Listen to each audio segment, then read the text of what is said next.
Au nom du Père et du Fils et du Saint-Esprit. Amen. La paix de Jésus soit dans votre maison. Donc nous continuons l'évangile selon Saint Jean. J'espère que vous êtes dans la paix et la joie de Jésus. Alléluia. Nous continuons l'évangile selon Saint Jean, chapitre 5, versets 17 à 30.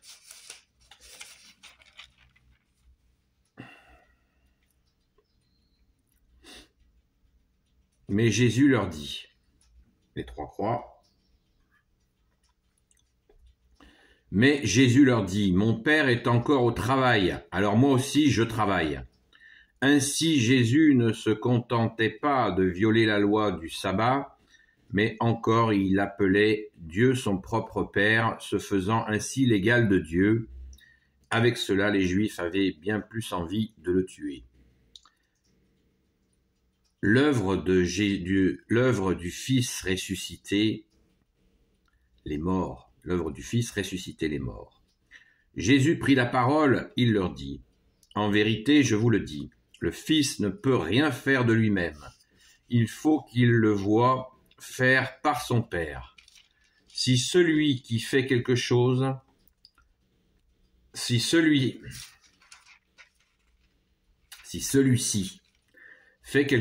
le Fils le fait également. Comme le Père aime le Fils, il lui montre tout ce qu'il fait. Et lui fera voir des œuvres bien plus importantes que ces choses-là. Vous en serez tous stupéfaits, puisque le Père réveille les morts et leur donne la vie. De la même façon, le Fils donne la vie à qui il veut. Sachez aussi que le Père ne juge personne, mais il a donné au Fils la responsabilité de juger, afin que tous respectent le Fils comme il respecte le Père. Celui qui ne respecte pas le Fils ne respecte pas le Père qui l'a envoyé. En vérité, je vous le dis, celui qui écoute mes paroles et croit en celui qui m'a envoyé, vit de vie éternelle. Il n'a plus à être jugé car il est passé de la mort à la vie. En vérité, je vous le dis, l'heure vient et elle est déjà là, où les morts vont entendre l'appel du Fils de Dieu, et ceux qui l'écouteront vivront, car le Fils possède en lui-même la vie, tout comme le Père possède en lui-même la vie. Et le Père lui a donné le pouvoir de juger parce qu'il est un Fils d'homme. Ne soyez pas surpris, l'heure vient et elle est déjà là, où tous ceux qui sont dans la tombe entendront son appel. Ceux qui ont fait le bien sortiront et se relèveront pour la vie. Ceux qui ont fait le mal se relèveront pour la condamnation. Je ne peux rien faire de moi-même, mais je juge selon ce que j'entends, et mon jugement est juste parce que je ne cherche pas ma volonté, mais la volonté de celui qui m'a envoyé. Merci Jésus pour ta parole. Alors, on voit, là hier, nous devions nous arrêter à la lecture au verset 16. Moi, j'ai continué jusqu'au verset 18 pour finir le paragraphe. Et aujourd'hui, il nous est proposé de reprendre la lecture du verset 17 au verset 30. On est bien à Saint Jean au chapitre 5. Donc, le contexte, vous l'avez compris, il est simple. On est en mode crescendo. La passion s'approche. Merci Jésus d'être offert pour nous. Merci Jésus d'être ressuscité pour nous. Merci bien-aimé Jésus. Et donc, la passion approche. Et Jésus, comme on dit chez nous, il commence à annoncer la couleur. Il faisait deviner tout le temps qu'il est le Messie, unique, définitif, tant attendu. Il l'a fait deviner, pour que les gens le comprennent d'eux-mêmes. Mais là, ça y est, il engage totalement la vérité, il l'a dit ouvertement. Alors bien sûr, la tension va monter d'une façon magistrale, dramatique. Mais Jésus, tu es dans ta mission de fils de Dieu et aucune force de l'univers peut t'empêcher d'aller, de l'accomplir cette mission. Merci Jésus. Donc, que les tenants du temple, de la loi, enfin tous ceux qui manipulaient la religion pètent les plombs, c'est dans l'ordre des choses, puisque Jésus, tu es venu rendre témoignage à la vérité, comme tu l'as dit toi-même. Et la vérité, elle passe. Même si ça casse, elle passe. Merci Jésus. Parce que sans cette vérité qui passe, nous n'aurions pas été sauvés. Donc merci Jésus pour cet agenda, ce plan divin avec ton Père et l'Esprit Saint. Merci, merci, merci, on ne dira jamais assez merci. Maintenant, l'œuvre du Fils, ressusciter les morts. Les morts, quand Jésus nous dit ça, il ressuscite les morts. Il ne s'agit pas que des morts physiques, bien entendu. Il y a plein de gens qui sont morts et qui vivent, mais ils sont comme des morts. Ils n'accueillent pas la vérité, ils ne s'interrogent pas, ils ne se questionnent sur rien, et ils sont comme morts. D'ailleurs, à un moment donné dans l'Évangile, vous vous souvenez certainement de cette parabole extraordinaire où les gens, Jésus donne un exemple de gens qui enterrent quelqu'un, et Jésus a cette parole: laisse les morts enterrer les morts et suis-moi. Ça veut dire, ça veut dire ce que ça veut dire. Pas de jugement dans la bouche de notre bien-aimé Jésus, surtout ne comprenons pas la parole d'une façon négative, avec notre petite tête bisounours, ou notre petite compréhension. Des fois, nous avons, moi ça m'arrive, une compréhension d'école maternelle. Dire, ah, c'est vilain ce que... Non, c'est pas ça, c'est jamais vilain. C'est toujours lumineux. Laisse les morts enterrer les morts.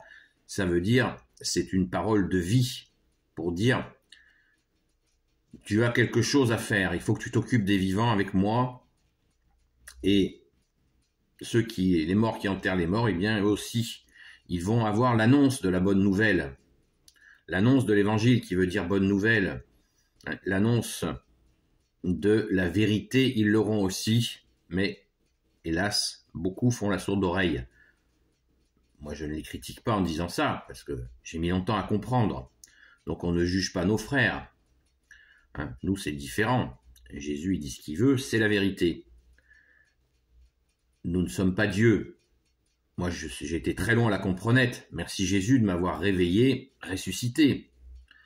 Et nous sommes très nombreux à avoir été ressuscités par ta grâce, Jésus, par grâce, uniquement par grâce. On ne le méritait pas. C'est pas parce que j'ai fait ceci ou cela. Non.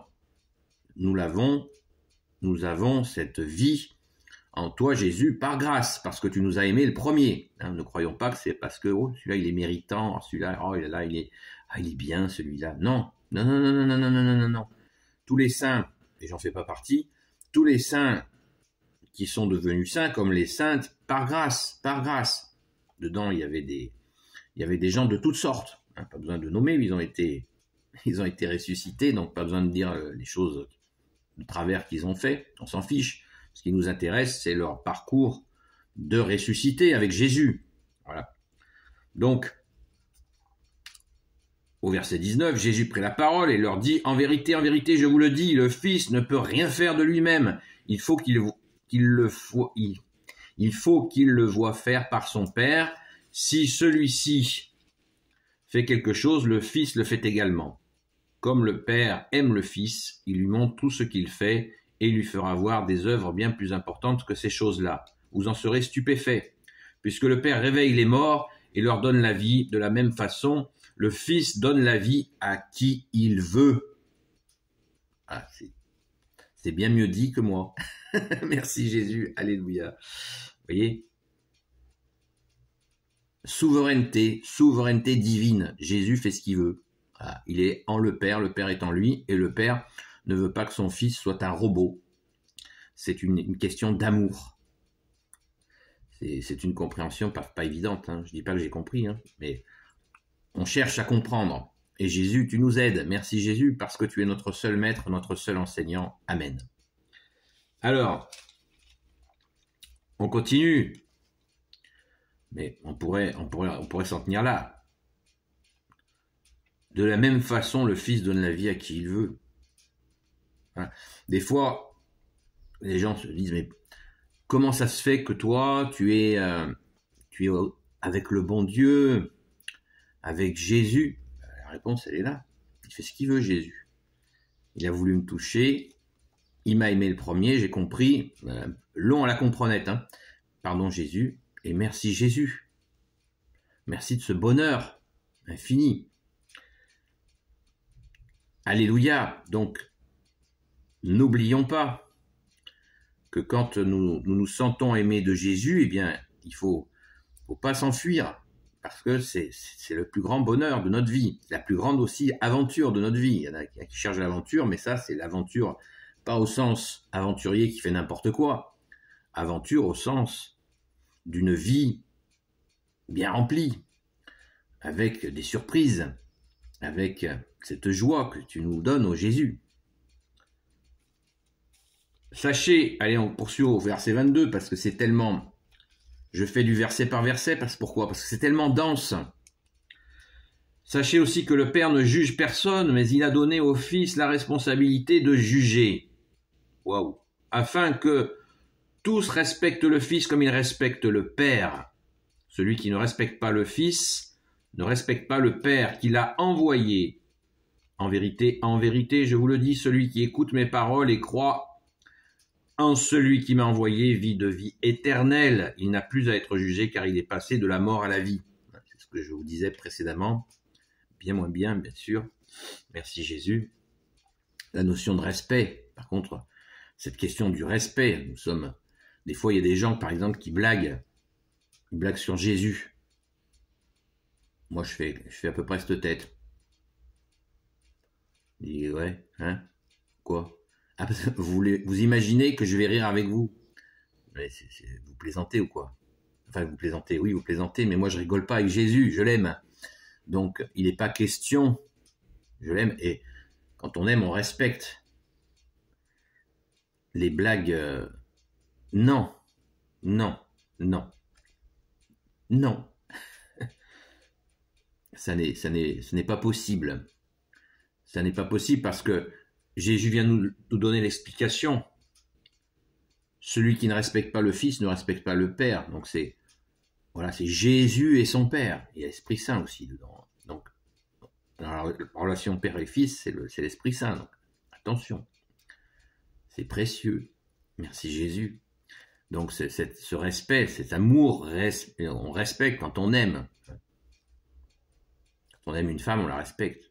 Voilà. Pas des mauvaises blagues sur elle. Et là, c'est bien plus encore quand il s'agit de Dieu que tu es, ô Jésus, avec ton Père et l'Esprit Saint. Mais souvent, les gens croient qu'ils peuvent faire directement avec le Père, prier le Père directement, mais réveillez-vous, c'est impossible. C'est impossible. La grande Sainte Thérèse d'Avila, docteur de l'Église, elle a fait des recherches pendant des années sur le sujet, elle a dit non, c'est impossible.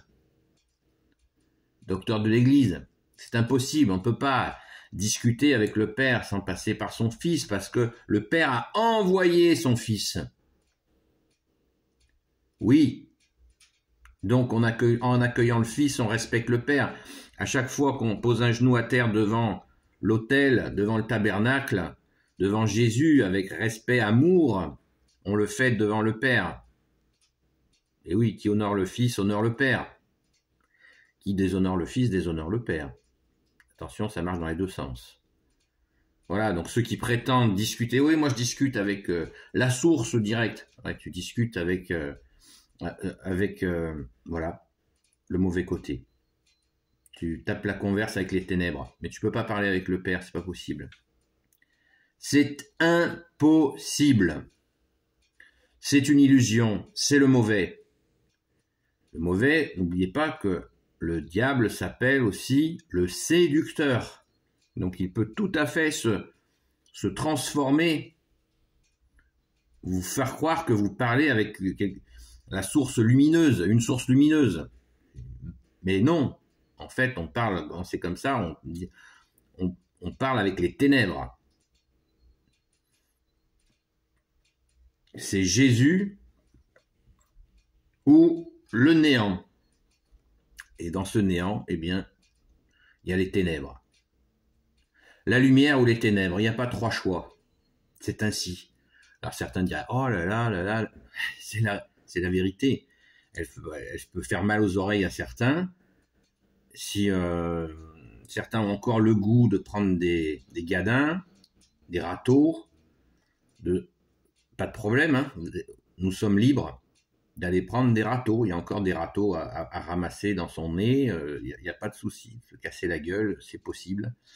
Mais si l'on veut parler au divin, c'est par Jésus. Et nous avons accès à son Père par Jésus, uniquement, par lui. Nul ne va au Père sans passer par moi, nous dit Jésus. Il n'a pas dit ça pour faire joli. Il a dit ça parce que c'est la vérité. Voilà. Et Jésus est doux et humble de cœur. Et il nous le dit avec douceur. Merci Jésus. C'est la vérité. Gloire à toi Jésus. On continue. En vérité, je vous le dis, l'heure vient et elle est déjà là, où les morts vont entendre l'appel du Fils de Dieu et ceux qui l'écouteront vivront. Du Fils de Dieu, ça y est, boum, il l'a dit. Il est le Fils de Dieu. C'est dit. C'est dit. Imaginez la bombe atomique auprès de ceux qui l'écoutent, et puis ça se propage vite, hein, à l'époque. Hein. Ça se propage très très vite. Hein. Il n'y avait pas de portable ni SMS, mais ça y va. Hein. Ça devait envoyer. Hein. Car le Fils possède en lui-même la vie, tout comme le Père possède en lui-même la vie. Et le Père lui a donné le pouvoir de juger parce qu'il est un fils d'homme. Et oui, il s'est incarné. Dieu, Jésus est Dieu qui s'est incarné. Donc, personne ne peut juger sauf Jésus, puisqu'il est venu sur terre. Dieu est venu sur terre. Dieu s'est fait homme. Ne soyez pas surpris.